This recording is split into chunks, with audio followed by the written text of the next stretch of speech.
Sí, sí, sí, sí, sí, sí, sí. Este es el que debería entrarte por el distribuidor. Este es el que debería entrarte por el distribuidor o por el canal 1.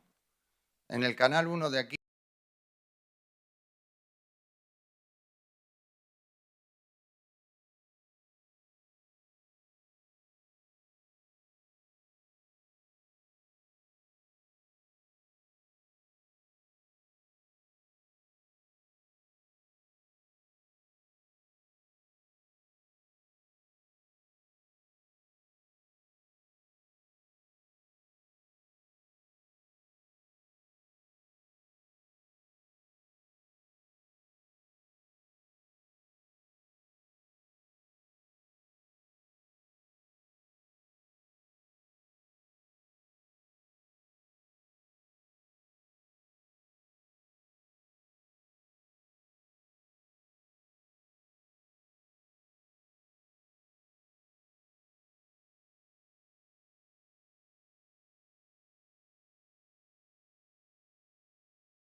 Español.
A ver, quita ahí, quita ahí.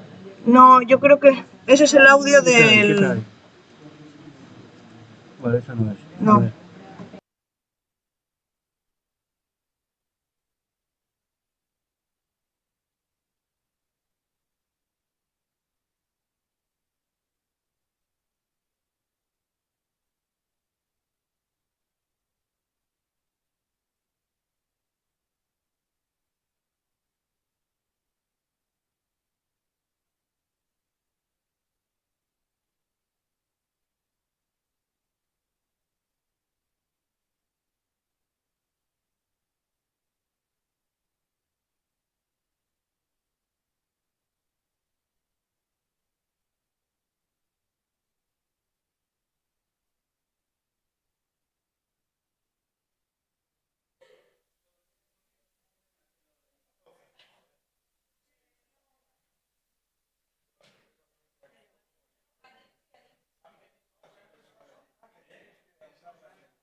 A ver, ahora sí te entra señal. A ver, hola, 1, 2, 3, probando.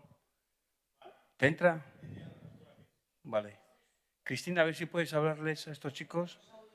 Ahí, te habla Cristina.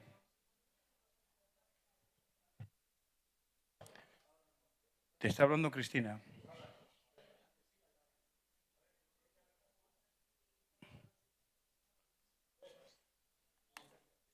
Yo te escucho perfectamente.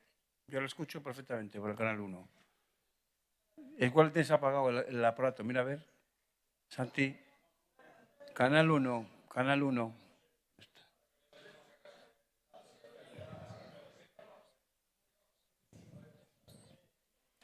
Y vamos a ver, si Cristina apaga. Si Cristina apaga, me tendrías que estar escuchando a mí por el canal 1. No, pero es que ahora mismo si hablo yo tendría que estar entrando. Yo estoy entrando. Joder, vamos a ver.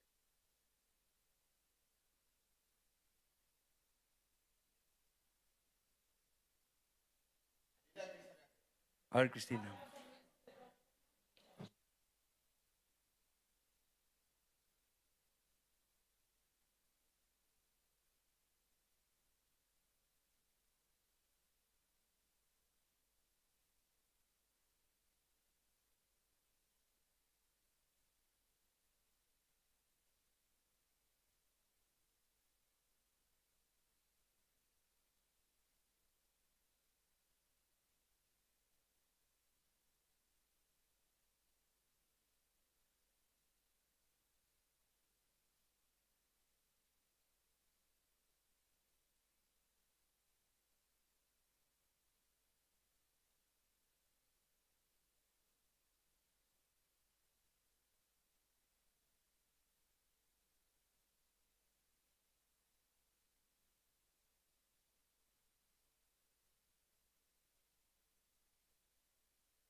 Sí, hola, hola, hola. Hola, hola, hola.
Something like 20 minutes because, you know, we have the ceremony at so.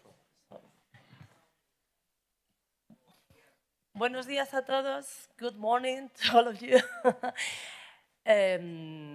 Hemos decidido hablar en español. Él se siente cómodo con que la introducción mínima, porque el tiempo no nos permite estar a la altura de la persona, el personaje, la autoridad con la que tengo el honor de ahora compartir este momento, que es más que bien conocido y es para nosotros añadidamente un honor en sentido pleno porque recibirá en apenas una hora el doctorado honoris causa, que en rigor ya ha recibido, en el sentido de que ha sido nombrado ya, pero la investidura formal como tal en esta misma hall.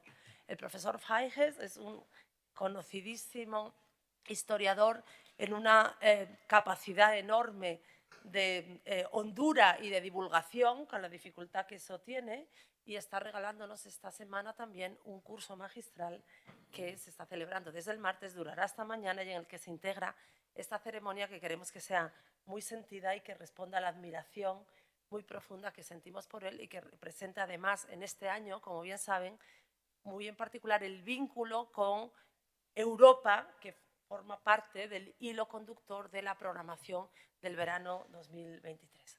Ahora me toca el silencio porque es a él al que han venido a oír y no a mí. Muchas gracias, profesor Feijes. Thank you very much. Thanks to you.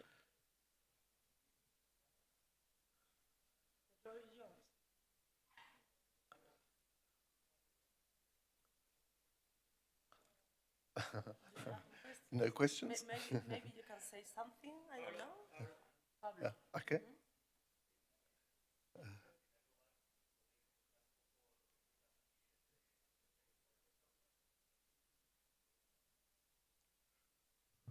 What do you feel aside from the honor of the doctor? What do you feel? Yeah, I'm feeling very good. Thank you very much. I'm delighted by this honour, and it's particularly lovely for me to come here to Santander and to Spain, because I've been here not to Santander but to Spain several times the last few years, and come to realise with a great affection how much my Spanish readers really get me, really get my work, particularly with the Europeans, which obviously had an interest for Spanish readers because of Pauline Viado Garcia, and because I wanted to put Spain on the map of European history in the 19th century. So I have found myself returning to Spain several times, and each time with more enjoyment, but each time also with a greater sense of embarrassment that I don't speak Spanish. And so I think it's time I speak English, just as well. But I feel it's time for me to learn Spanish, so I don't disgrace myself having to rely on translators anymore. So yeah, I'm absolutely thrilled, and to be here is wonderful. I've retired from teaching, but I've also discovered the joys of being in the classroom. So that has been particularly nice as well. So thank you for that question. Yeah.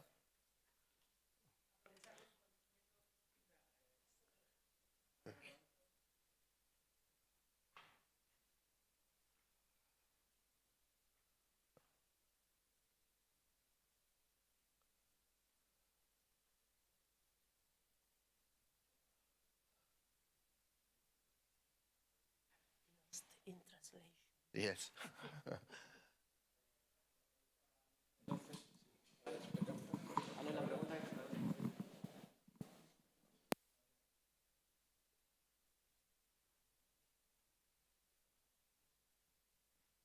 No funciona. Gracias.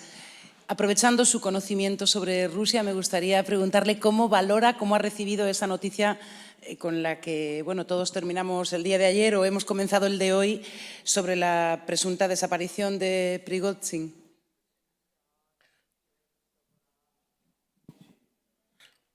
I thought this might come up. Well, I'm not surprised.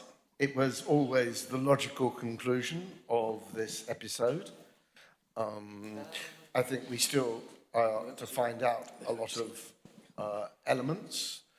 To what extent was the mutiny choreographed, for example? Although there will be no answers to the question of whether Putin was responsible for this so-called accident, I'm sure we are right to assume that it was a killing that was ordered because Putin needed to show demonstratively that there's only one power in Russia. Unlike many commentators who see the Prigozhin mutiny as a sign of Russia's growing weakness, I think that whatever were the origins of the mutiny, the way in which the regime has adapted to the mutiny has shown actually quite the contrary, that this is a regime strongly entrenched in power and not easily removed either by mutinies and splits within the leadership, and especially not by popular protest. So I think that what came into operation at the time of the mutiny was a sort of collective Putin, whereby the elites, the inner elites, rallied around the Kremlin, and there's now a greater and more streamlined military command system as a result. And as expected all along, Putin used the mutiny for a clear-out. We've seen the clear-out in the military command, and we'll, I think, probably see a purge in the security forces, who will take the blame for the mutiny in the first place. But this isn't necessarily done by mechanisms that we see and expect to develop along judicial processes or investigations of the public or hearings of the public. This is something that is done behind the scenes, and the signals are there to warn the rest of the elites. Particularly, I should think, the outer elites, who have been increasingly sort of quiet and withdrawn from statements of commitment to the war campaign. And so this is a warning to them as much as anybody that you don't cross Putin. Mm-hmm. ¿Alguna más? Entonces quiere decir que que la guerra de Ucrania no puede terminar a través de una negociación de paz, sino que o gana uno o gana otro.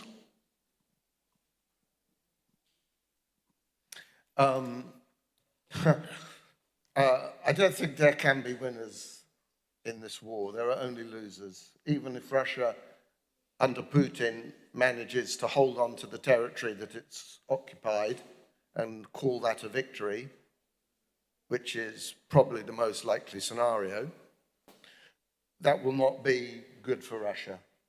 It will be more isolated. It will become a vassal state of China, which is happening already. And the depletion of the best resources Russia has at its disposal, above all its own intelligentsia, its own technical elites, will accelerate. Russia will be poorer for it. But coming back to your question, no, I don't think peace talks are possible, certainly not at the moment. It would take the collapse of this regime for peace talks to have any chance, because as indeed the murder of Prigozhin shows, Putin's word is not worth anything. So you can't negotiate with this regime. The only way of ending this war is to defeat the regime. I'm afraid I'm not very optimistic about the possibilities of that. As I said just now, I think the regime is stronger as a result of the mutiny than it was before. I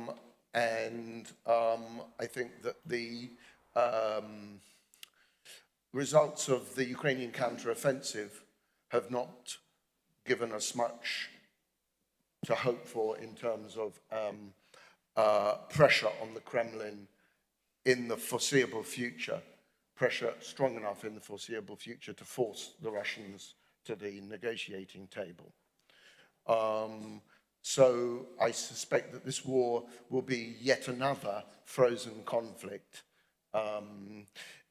likely to last the rest of my lifetime, I should imagine, in which Russian forces continue to occupy much of Ukraine, and Ukraine is therefore not a viable state and not a state that can join either the European Union or NATO, unfortunately, unless NATO changes its policy on Ukrainian, the Ukrainian application. So yeah, it's a pretty grim situation, and I think that we have to brace ourselves for a rethink on Russia. And eventually, unfortunately for the Ukrainians, they will probably also have to brace themselves for a rethink on what their peace plan is. Because at some point, they will face the choice between having a viable state, albeit with less territory than it ought to have, or an unending war in which we will face the danger of Russia. If Russia is unable, if the Putin regime is unable to conquer what it wants of Ukraine, it will destroy it. It will continue to bombard Ukrainian towns and cities, parts of the Ukrainian infrastructure that are crucial to the survival of Ukraine as a viable state. So how many lives can Ukraine lose? We don't know how many lives it's lost so far. Probably something like 250,000. If it goes on for another 5 years, how many lives can it afford to lose? How much of its infrastructure can it afford to lose? How many towns can be destroyed before someone in Ukraine gains enough political support among the Ukrainian people, who ultimately are the crucial factor here, because no peace can come, no negotiations can be started without the support of the Ukrainian people. But at some point, and it won't be Zelensky, it will be the next leader, if, that is the time span I'm talking about. At some point, that will be the choice the Ukrainians face, unfortunately. It's a tragedy, it's a terrible situation, but the West is ultimately, if not incapable of reversing that, it's unwilling to. I think the thing that shocks and alarms me more than anything is the speed with which Ukraine fatigue has set in. If you ask most people in Western democracies, and certainly in America, what they thought were the 3 most important issues facing their governments now, I don't think Ukraine would feature in the top 5 in any major country. So this is the main problem, and the war was always launched on the assumption that Ukraine means more to Russia than it does to the West. So Western democracies also have to brace themselves for a new set of questions. What do we stand for?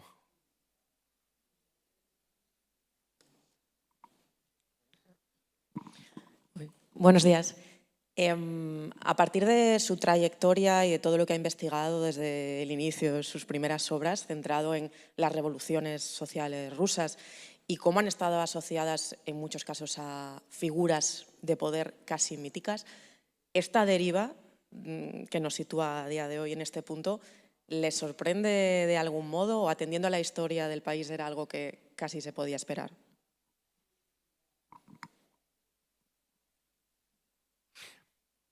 Wow. Well, obviously, it disappoints me, makes me very sad. My whole life has been about studying Russia, and I have a love for the country and the people, and I've always hoped that it would turn out for the better. I will talk this morning, maybe this afternoon, more on this theme, but surprise, no, I suppose not. I suppose not. I mean, you know, what holds Russia together? Unfortunately, all the opinion polling, as far as opinion polls have any significance in Russia, but all the polling that we have at our disposal suggests that the popularity of the Russian government, of Putin, let's say, first in the Chechen War, then in the Georgian War, then in the Crimean annexation, and now, the polling shows the same thing every time, that when Russia goes to war, the popularity of the leader goes up. When the leader is able to establish the idea that this is a crucial defense of Russia, its values, its interests, against a hostile West, trying to encircle it, this propaganda works. And that doesn't surprise me because that propaganda is based on a number of fundamental worldviews that have been taught in Russia for a very long time.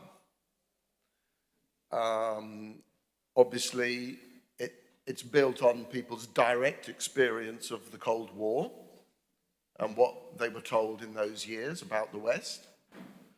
Obviously, it builds on the experience, direct experience of Russians in the 1990s and the sense of the Western world being something that is hostile or that is actually not in their interests because of the humiliations and the decline of living standards, the loss of security that so many Russians experienced in the 1990s. So Putin was able to invoke all of those direct experiences to back his historical mythology. But that mythology is not new. I mean, this is why I wrote the story of Russia, because the idea that Ukraine is part of Russia, always was and always should be part of Russia, and that once or as soon as the Ukrainians try to break from Russia, they fall into the hands of a hostile West using Ukraine against Russia. You know, this is something absolutely central to Russian imperial historiography in the 19th century. And actually, as I will say this morning, I set out to write the book, The Story of Russia, when I retired from academic teaching. And I did so partly because I had come to the conclusion, after 35 years of teaching, writing about Russia, thinking about Russia, that in many ways we would have been better off understanding where the Russians were coming from if we had spent those 35 years teaching Russian historiography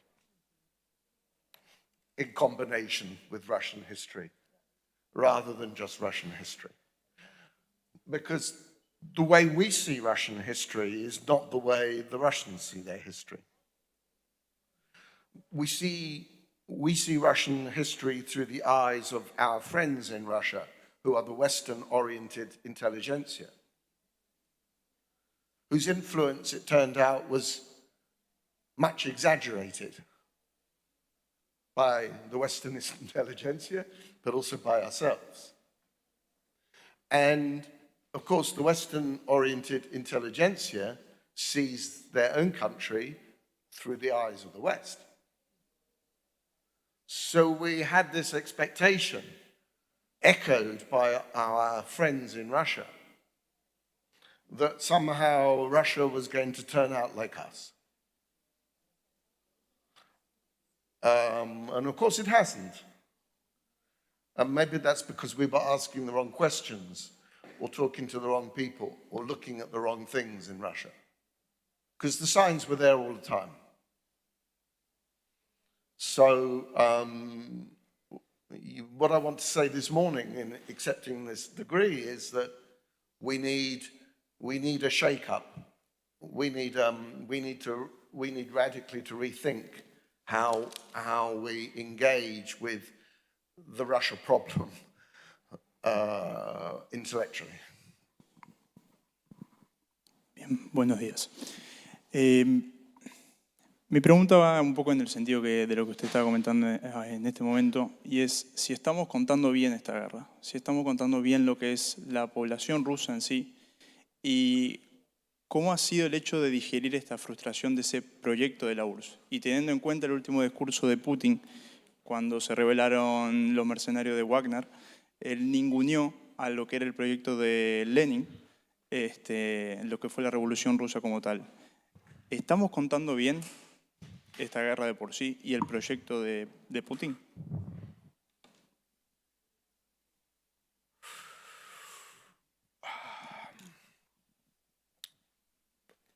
I think not. I think we've got Russia wrong for a very long time, for some, partly for the reasons I've already rehearsed. I think that the fundamental problem is that Western politicians, on the whole, are quite ignorant about Russian history,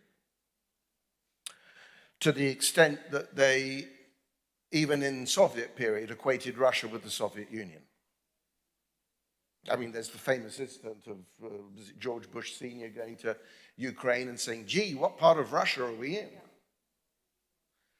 And that confusion meant that in 1991, Western governments and NATO and so on tended to equate the Russians with the Soviet system as perpetrators of everything that had happened.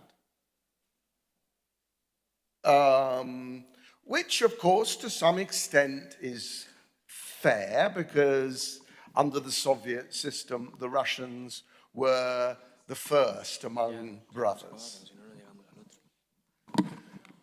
But the problem with that approach was that it failed to see the Russian people also as victims of the Soviet system.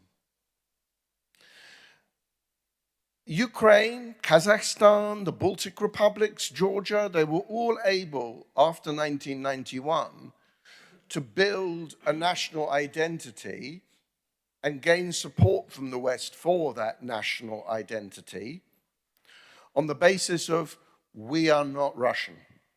This was done to us by Russia. So in Tbilisi, in Tallinn, you have museums of the occupation dedicated to the Soviet period.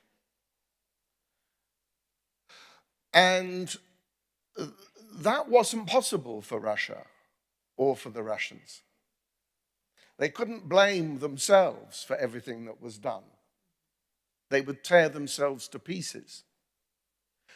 And because Russia took over so much of the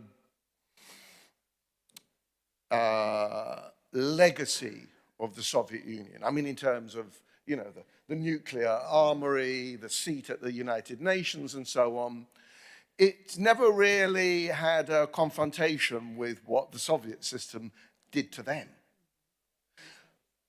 So the Ukrainian identity really is built on the Holodomor, the terror famine, which for Ukrainians and in European law now is defined as a genocide. But you know, Kazakhstan had a Holodomor. Russia had a Holodomor.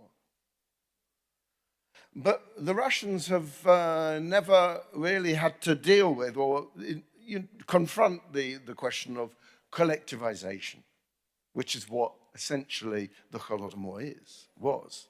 Yeah? And indeed, in Russia's historical memory, collectivization is seen, continues to be seen as, on the whole, a positive and necessary part of their history in order to industrialize. So this is the problem. It's probably now an intractable problem unless and until the Russians, and I think this is where they must begin in a post-Putin age, with a reevaluation of their history. Because until they recognize themselves as victims and perpetrators of the atrocities, the devastation of communities, the gutting out of all public life that took place under the Soviet Union, until they deal with that, they're not really in a position to become a democracy or to regain any political autonomy as a nation, rather than subjects of a totalitarian state. So it's a rather depressing message, I'm afraid, but that's the core of what I think. I'm sorry, but we have to finish here. Yeah, of course. 25 minutes to the... Oh, and I have to put on a tie. Thanks a lot. Thank you for your questions. Thank you. Thank you. Thank you. We have learned a lot.